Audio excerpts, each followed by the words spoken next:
হ্যাঁ ভাই। আমার নাম ডক্টর ব্যাস, একজন মেডিকেল ডাক্তার। আমরা এখানে এসেছি সার্বজনীন ভ্রাতৃত্ব নিয়ে নতুন কিছু কথা শুনতে। আমরা এখানে ইসলাম ধর্মের ওপর কোনো লেকচার শুনতে আসিনি।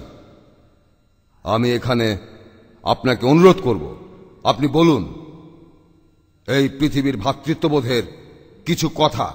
এখন এটা সার্বজনীন ভ্রাতৃত্ব। আমি এখানে জানতে আসিনি বিশ্বজগতের অন্য কোথাও আমাদের কোনো ভাই আছে কিনা। ইন্ডিয়াতে অনেক ভাই আছে, তাই আমরা ইন্ডিয়ান ভ্রাতৃত্বের কথা বলবো। আর এই দেশে মানুষের ভ্রাতৃত্ব কিভাবে দেশের ইতিহাসকে গত 100 বছরে কতখানি প্রভাবিত করতে পেরেছে।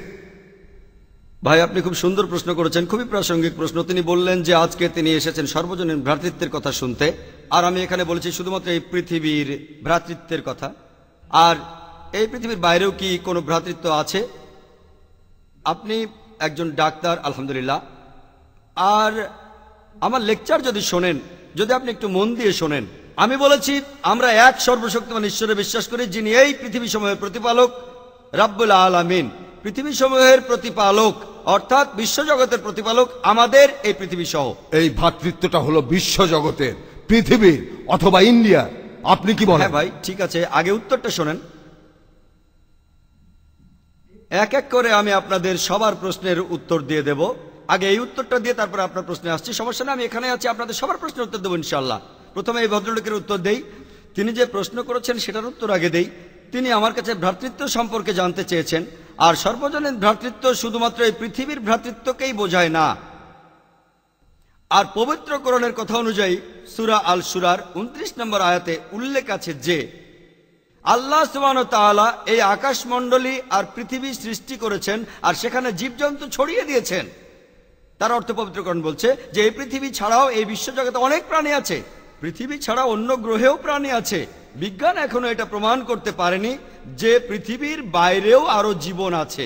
আপনারা জানেন যে বিজ্ঞানীরা এখন রকেট, স্যাটেলাইট, আরো কত কিছু এগুলো পাঠিয়ে দেখছে যে কোথাও প্রাণী আছে কিনা। এখনো প্রমাণিত হয়নি। বিজ্ঞান বলছে এটার সম্ভাবনাই বেশি।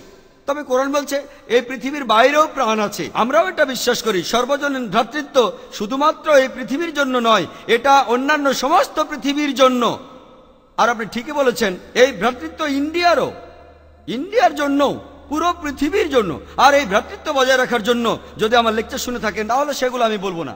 আমাদের কিছু নৈতিকতা থাকা উচিত যে কোনো একজন মানুষ অন্য কোনো মানুষকে খুন করবে না, সে ডাকাতি করবে না, সে দান খয়রাত করবে, প্রতিবেশীদের ভালোবাসবে, কারো পেছনে নিন্দা করবে না। সে খেয়াল রাখবে যখন সে ভরপেটে থাকে তখন যেন তার প্রতিবেশীও ভরপেটে থাকে।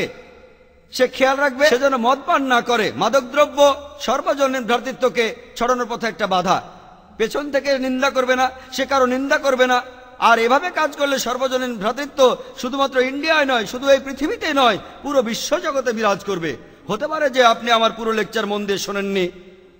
আমার লেকচার আলহামদুলিল্লাহ এই বিষয়টার উপরই ছিল সেটা। আর এখানে আমি ইন্ডিয়া, আমেরিকা, এই পৃথিবী আর পুরো বিশ্বজগতের কথা বলেছি।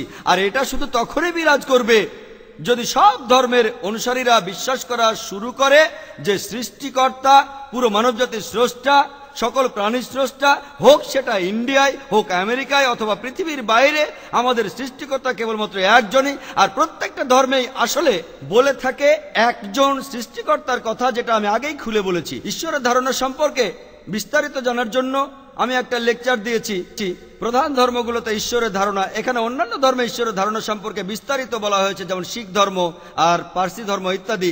এখানে বিস্তারিত বলা আছে।